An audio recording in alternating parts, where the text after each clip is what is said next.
Nós teremos uma cerimônia de dedicação de um bebê ao Senhor. E a cerimônia, ela é uma cerimônia muito singela, mas muito espiritual. Porque através dessa cerimônia, os pais, ao entregar o bebê nas mãos do pastor, simbolicamente estão entregando o bebê para os cuidados de Deus. Então, eu quero chamar aqui à frente o Heitor e também os seus pais, o Rodrigo e também a Aline. O Heitor, a mamãe Aline e o papai Rodrigo.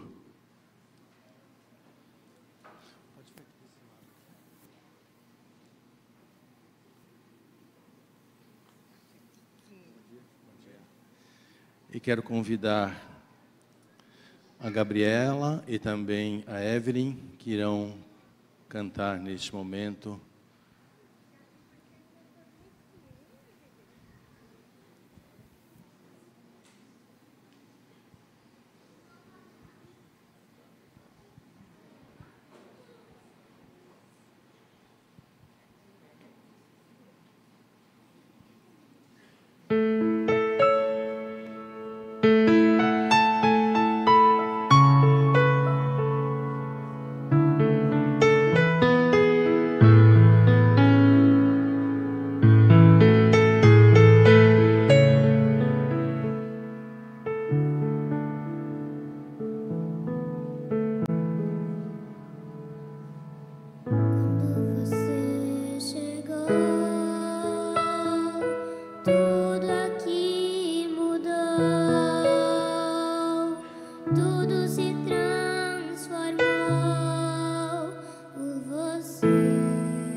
Bem-vindo.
Obrigado, Evelyn. Obrigado, Gabriela. Quero chamar os avós que venham aqui à frente nesse momento.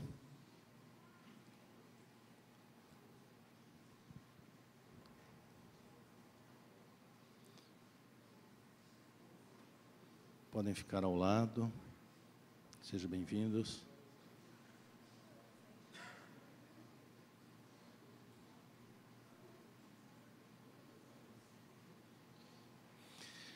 Rodrigo e Aline. Vou ler um texto do livro de Jeremias e eu vejo que ele está perfeitamente colocado para o Heitor. O texto diz assim: antes de formá-lo no ventre materno, antes dele nascer, antes de Deus formar o Heitor, ele diz: eu já conhecia o Heitor. Olha a profundidade da palavra de Deus, ao dizer que mesmo antes de vocês pensarem em ter o Heitor, Deus já tinha o Heitor no coração dele. Antes de formá-lo no ventre materno, eu já o conhecia. Deus sabe perfeitamente e todos os dias da vida do Heitor já estão diante do Senhor. Isso nos mostra que nós nascemos realmente para o Senhor. Nascemos para Deus. Ele que é o nosso Criador, Ele cuida de nós, Ele nos mantém, Ele nos protege. Ele diz: e antes de você nascer, Heitor, eu o consagrei. Isso é, eu dei a minha bênção, eu o separei para ser meu. Que o Heitor seja uma bênção para vocês pais, para os avós, para os familiares, e que esteja sempre sob os cuidados do Senhor.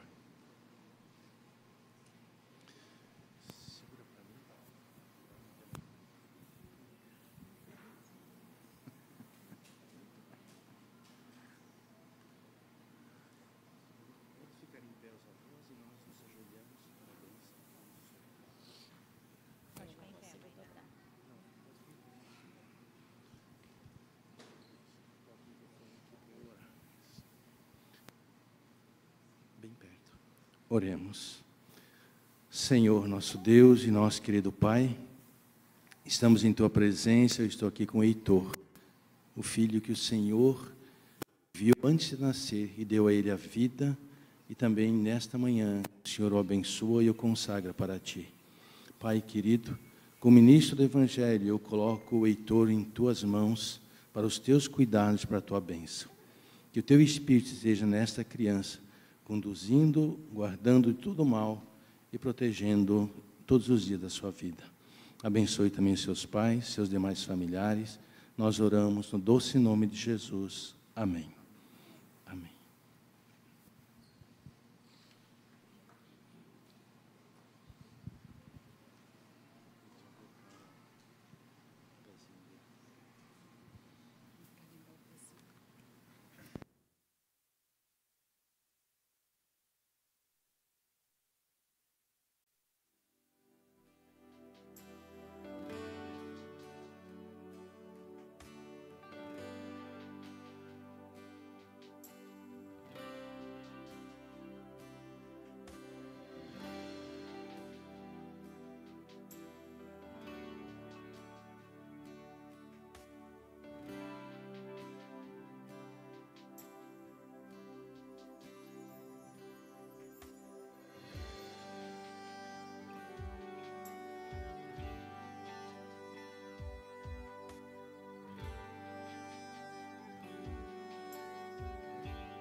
Sejam todos muito bem-vindos à Igreja Central de Florianópolis, que aqui estão, os amigos e irmãos que nos assistem via internet.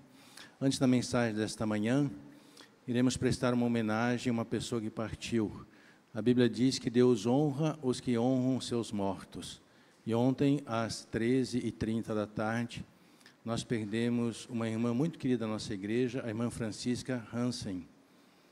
Eu gostaria então que todos nos colocássemos em pé, prestássemos um minuto de silêncio em homenagem a essa irmã que nos deixou um legado de fé e esperança. Por 91 anos, ela foi uma fiel cristã e dedicada ao Senhor. Então, por gentileza, vamos todos prestar nossa homenagem à família.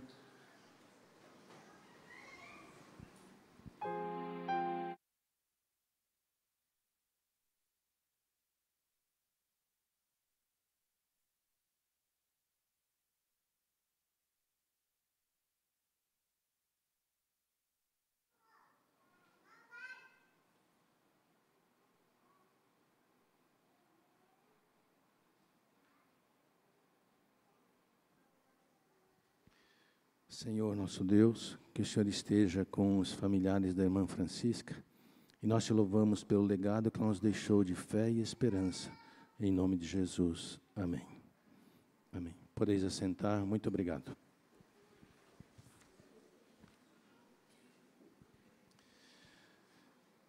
Antes de nós abrirmos a palavra do Senhor, nós fazemos uma oração através de um clipe que intitula-se Fala Comigo, Senhor. Ao ouvir o clipe, você poderá conversar com Deus e pedir que Ele fale a você nesta manhã.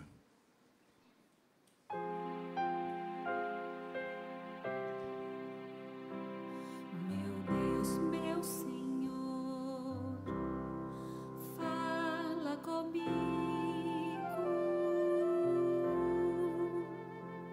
Eu quero te ouvir. Bem sei que tu estás aqui,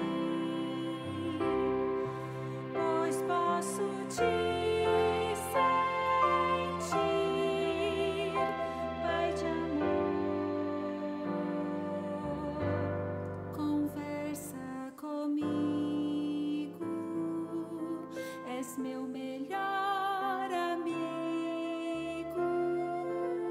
Conselhos teus eu sigo, meu Senhor e meu Deus, fala comigo.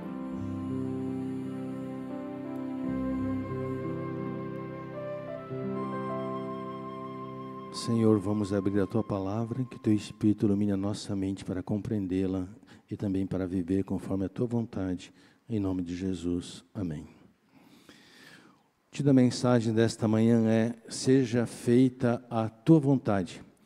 A mensagem está em um verso da Bíblia, Mateus capítulo 6, o verso 10. No livro de Mateus, nessa passagem está a oração que o Senhor nos ensinou.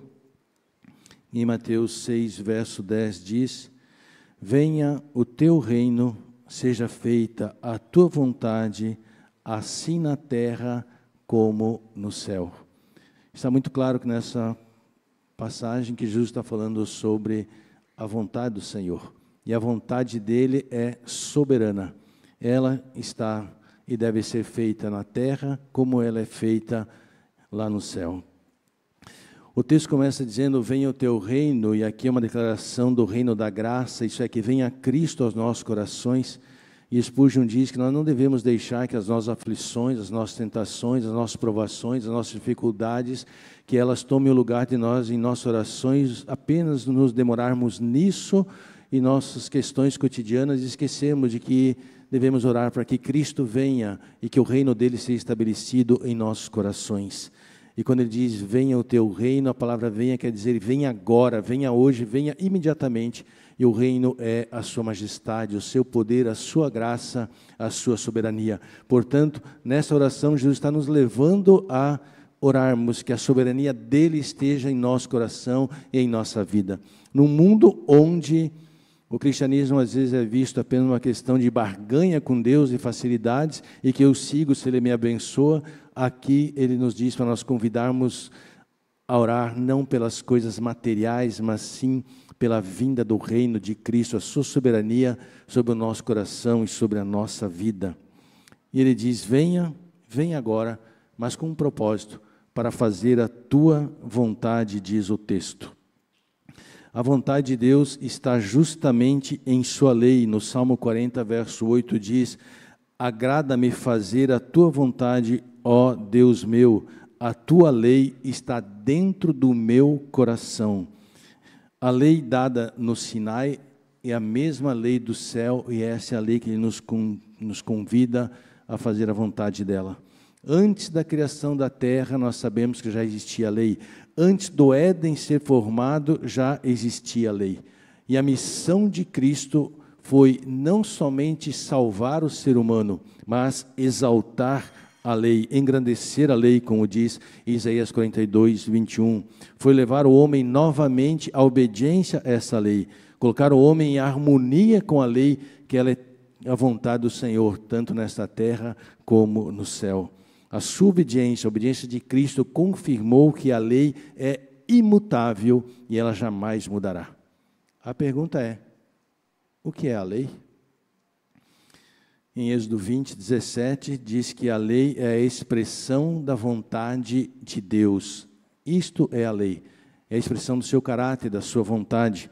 E Romanos vai dizer, Paulo diz que a lei é, na verdade, o cumprimento da lei sendo o amor. Portanto, nós fazemos a vontade de Deus baseados no amor que Cristo tem por nós e baseado no amor que Ele coloca em nossos corações para amar ao nosso irmão, ao nosso semelhante. Se nós perguntarmos o que significa obedecer à lei, em uma frase nós diríamos que obedecer à lei é você fazer a vontade de Deus. Isso é obedecer à lei. Em qualquer área da nossa vida, nós obedecemos à lei quando fazemos a vontade dEle. E aqui está uma grande luta, é aqui que Satanás vai tentar fazer nos desviar da vontade do Senhor, olhando e pensando que nós não temos poder ou forças para viver nesta vontade. Vai apontar nossas fraquezas, nossos defeitos, nossos erros, levando-nos a crer que realmente Ele não tenha poder para transformar as nossas vidas. Em Mateus 6, verso 10, diz, venha o teu reino e seja feita a tua vontade. Venha o teu reino e nós faremos aquilo que deve ser feito, obedecer a tua lei. Em Mateus 7, 21, Jesus disse, nem todo que me diz, Senhor, Senhor, entrará no reino dos céus, mas aquele que faz a vontade do meu Pai, ou aquele que obedece à lei, esse sim terá entrada no reino dos céus. Diante da pergunta, onde está a vontade do Senhor? Deus nos responde, a vontade dele está na sua lei e no Evangelho. Em Mateus 5, 19, ele diz, pois aquele que desrespeitar um destes mandamentos da lei, ainda que dos menores, e ensinar a outros a fazer o mesmo, será considerado mínimo ou menor no reino dos céus. Aqui a ideia de Cristo ao dizer que aquele que não vive conforme a lei, e no mundo onde a lei de Deus é desprezada, onde as pessoas fazem a sua própria lei, onde as pessoas dizem, você tem a sua verdade, eu tenho a minha, Jesus Cristo diz, se você seguir a sua vontade, você ignorar a vontade do Senhor, você será considerado o mínimo no reino dos céus. A palavra mínimo aqui não é que você é considerado o menor lá, mas a palavra no hebraico quer dizer, você não estará lá, você estará fora. Portanto, seguir a vontade de Deus é que nos dá a certeza que nós lá estaremos. Diante disso, se a vontade dele está na lei, nós perguntamos o que é pecado.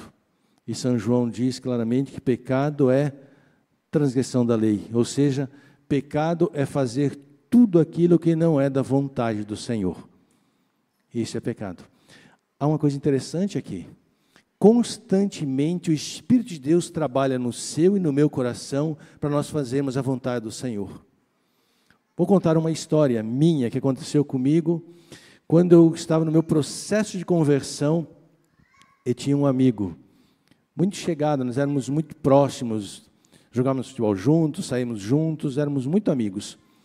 E um dia ele me ofendeu. Falou coisas que eu não gostei. E o nosso coração é bonzinho, é macio, é tranquilo? Não, nosso coração é maldoso. Nosso coração quer retaliação, quer vingança, quer justiça.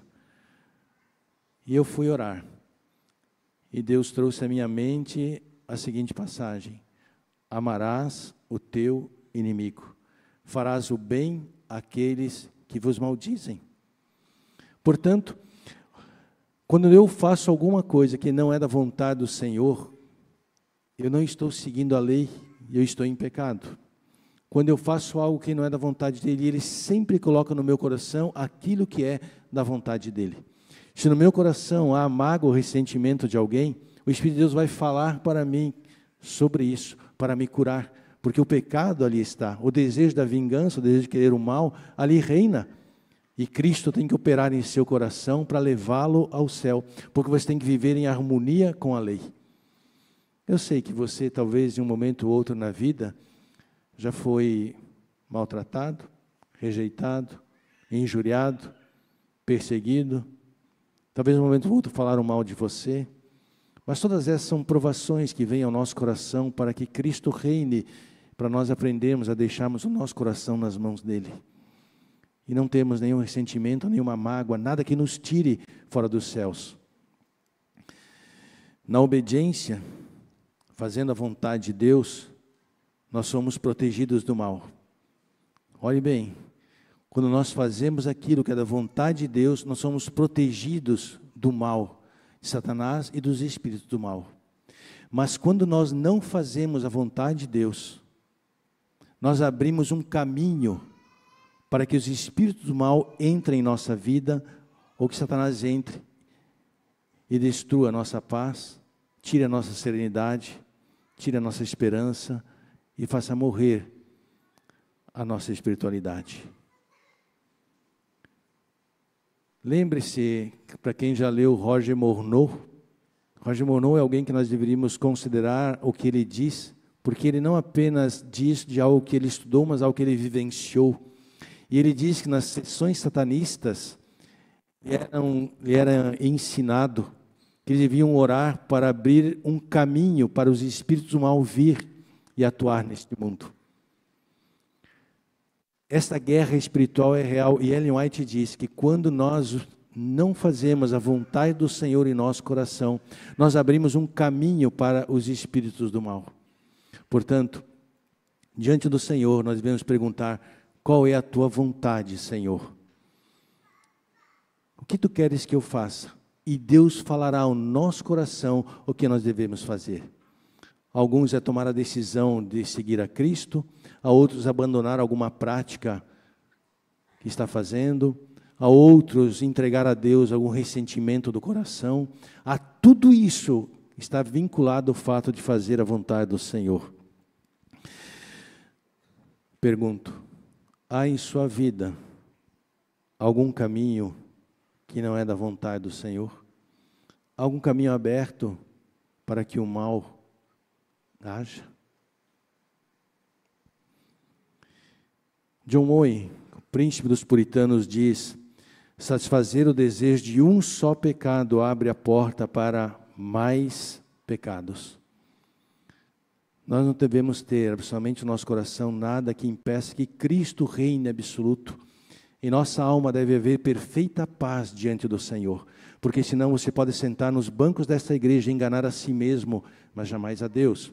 Você pode enganar os seus irmãos, mas jamais vai enganar a si mesmo, que a sua consciência diz que há algo que Deus não queira que aí esteja. Ele trabalha para purificar a nossa mente e a nossa vontade. É mediante a vontade que o pecado conserva o seu domínio sobre nós. Portanto, a pergunta que nós devemos fazer é: há alguma coisa na minha vida que não é da vontade do Senhor? E se há, abandone, recuse, deixe. A nossa vontade deve ser igual à vontade do Senhor, e não diferente da dele. Qual foi o pecado no jardim do Éden? Por muito tempo eu me perguntei sobre isso. Qual era o pecado que Adão e Eva cometeram? Segundo Gênesis 2, 15 a 17, o pecado foi não fazer a vontade de Deus.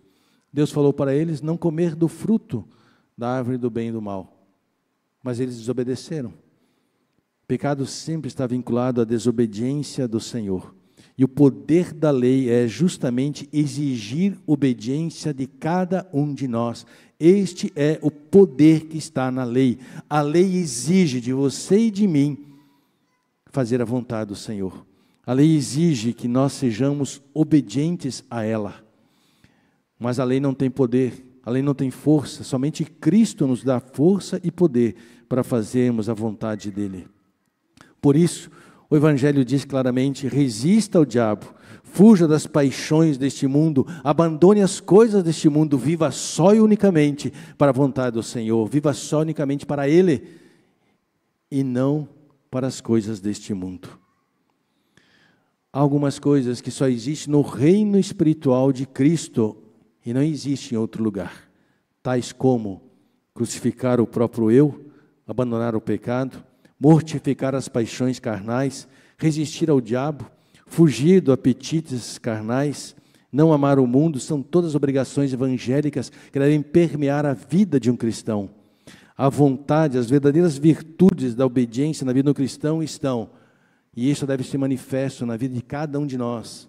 E se não somos, devemos suplicar a Cristo para crescer nessas virtudes: mansidão, bondade, negação de si próprio, pobreza de espírito, chorar pelo pecado, ter fome e sede de Cristo a cada dia, ter misericórdia e compaixão dos que erram, desejar a pureza de coração, sermos honestos e simples de espírito, termos a disposição para sofrer e perdoar injúrias. E há muitos que, quando alguma coisa acontece, não é que eles são ofendidos, guardam ressentimentos e mágoas para o resto da vida. E Ellen White diz que muitos perderão o céu por causa disso, porque deixarão que a mágoa, o ressentimento, o ódio esteja no coração. E às vezes Deus permite que essas coisas aconteçam justamente para você ver o que está no seu coração, para que Ele reine, para que Ele pegue o seu coração e o transforme completamente para ser como o de Cristo. Jesus, para Ele, os amigos e os inimigos eram a mesma coisa. Quando ofendido, nenhum olhar de ressentimento, de mágoa, ódio ou revanche havia em Cristo. Jesus tem poder para transformar a sua vida e a minha. Se Ele não o fizer, todos estaremos fora. Portanto, pergunte ao seu coração, porque é aí que reina a vontade do Senhor.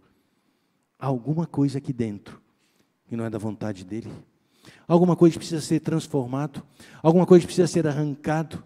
Alguma prática na minha vida que não é da vontade dEle?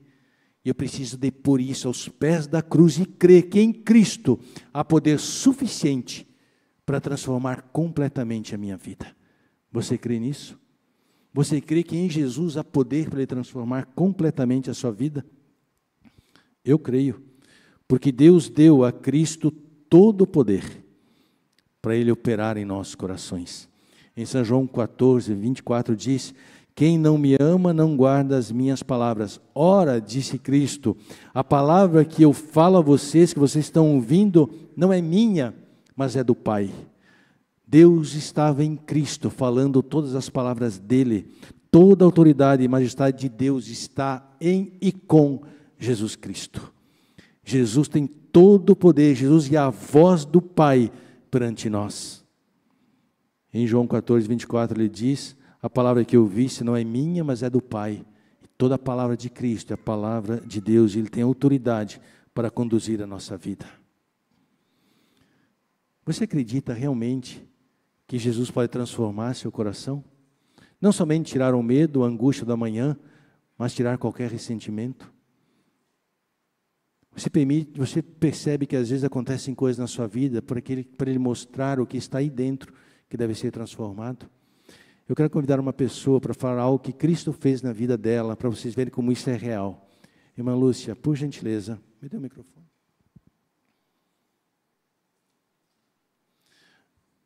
A irmã Lúcia tem uma história do que Cristo pode fazer na vida delas. Eu a convidei para estar aqui, para ela testemunhar para vocês crerem que o Evangelho não são palavras ao vento, que Cristo realmente tem poder para transformar a vida de qualquer um de nós. Tudo depende se você vai manter a sua vontade ou se vai deixar que a vontade do Espírito faça em seu coração. Irmã Lúcia, com a senhora as palavras. Feliz sábado a todos. Alguns já me conhecem, né? Como Lúcia, tia Lúcia dos Desbravadores. E eu vou relatar rapidamente para vocês aqui o que me trouxe a essa Casa Santa. Alguns anos atrás aconteceu uma tragédia na nossa vida que ainda confesso que ela pesa bastante sobre nós. Mas hoje a gente tem o apoio de Jesus. Em 2016, meu marido foi assassinado na minha frente, na frente da minha filha Kiane, que a maioria que conhece também é desbravadora. Nós tínhamos um mercadinho pequenininho no Morro da Cruz, e um mercadinho pequenininho mesmo, onde eu morava, na comunidade Chico Mendes, uma comunidade extremamente violenta, tão violenta que era conhecida como a faixa de Gaza. Então, a gente levava mercadoria para lá, trazia mercadoria para cá, e num sábado em questão, saímos do Morro da Cruz e viemos até o Monte Cristo para trazermos mercadoria, o que a gente vendia ali, né?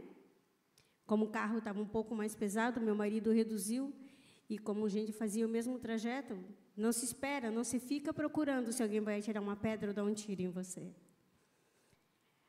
Naquele dia, naquela manhã, por volta das 9h30, eu morava na divisa entre Novo Horizonte e Chico Mendes, duas comunidades que guerreavam por conta do tráfico de drogas.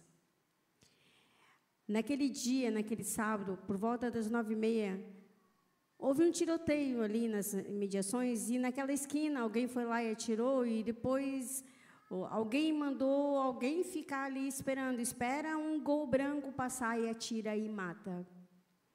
O meu carro era um Gol branco.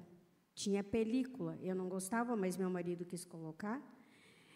Quando nós entramos naquela rua, alguém atirou. A gente não esquece. A gente não esquece. No momento em que ele levou o tiro, ele estava dirigindo com o pé no acelerador e as duas mãos no volante.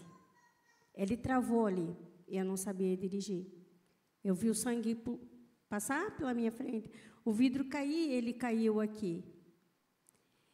E eu só gritava naquele momento, Jesus, Jeová, Jesus, Juca atiraram em você, Juca mataram você.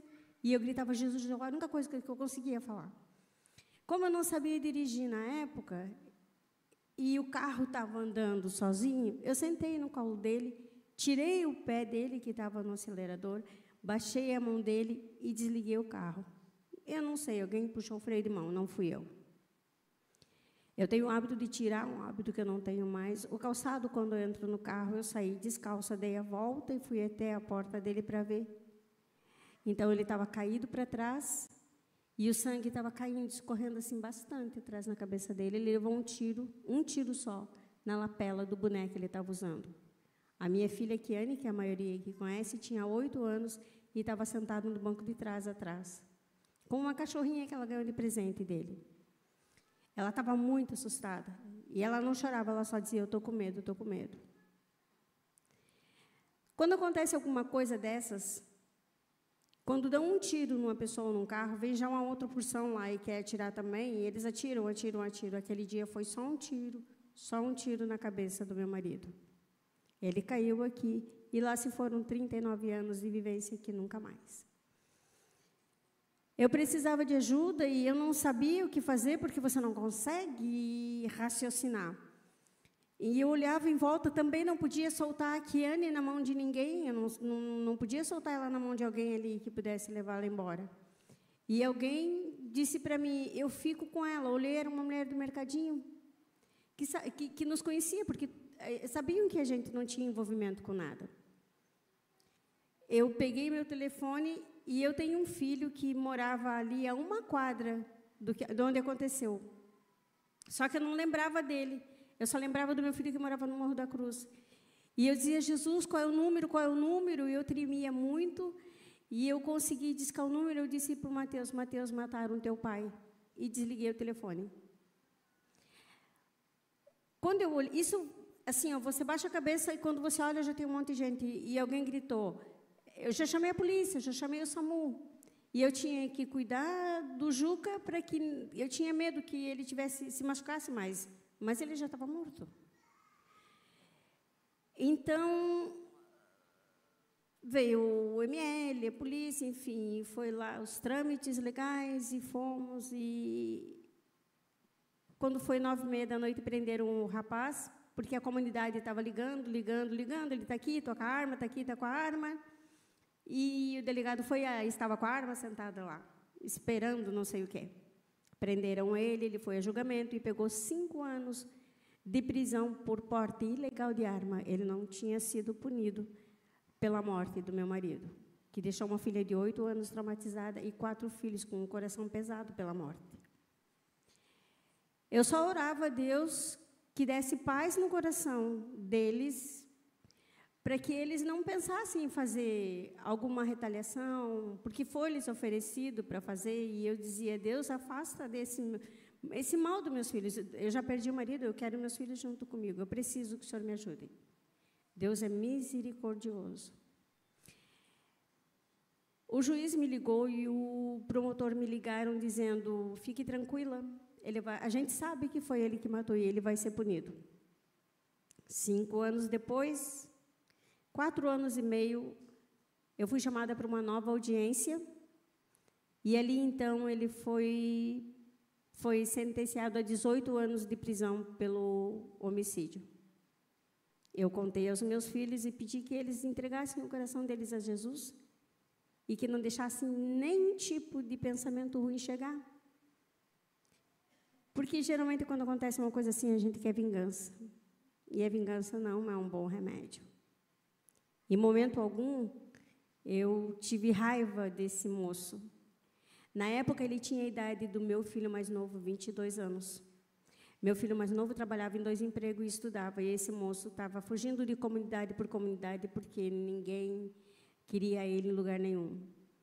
Nesses 5 anos em que ele não tinha sido punido pelo assassinato, ele foi preso, e lá na cadeia ele pegou uma bactéria na coluna e ele ficou paralítico. Ele ainda é paralítico. E a minha filha, Kiane, ela fechou-se totalmente.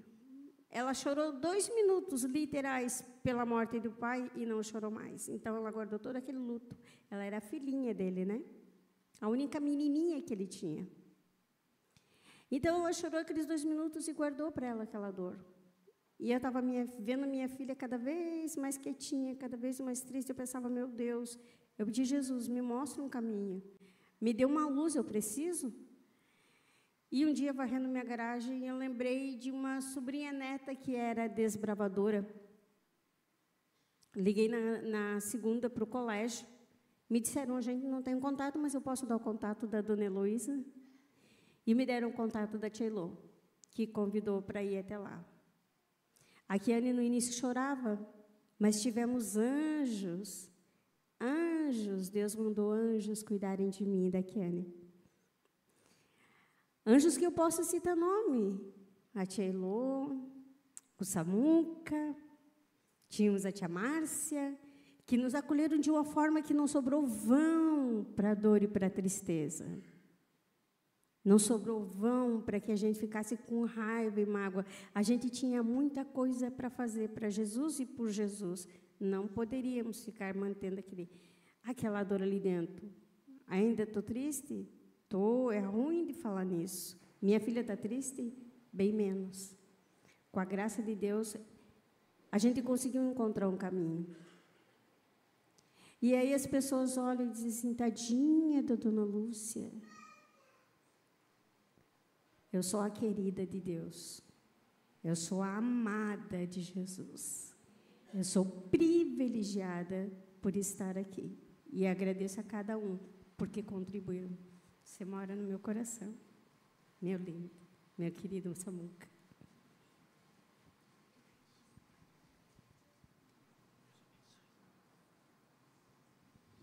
Feche seus olhos. Senhor, nós queremos acreditar em Ti. Queremos acreditar no Teu poder. Talvez coisas aconteçam em nossa vida nas quais nós não gostaríamos que acontecesse, mas que a Tua vontade seja feita, Senhor. Purifica-nos. Obrigado pela vida da irmã Lúcia. Cuide dela, sua família, seus filhos. Que o Senhor os guarde e os proteja sempre, também a cada um de nós. Em nome de Jesus. Amém.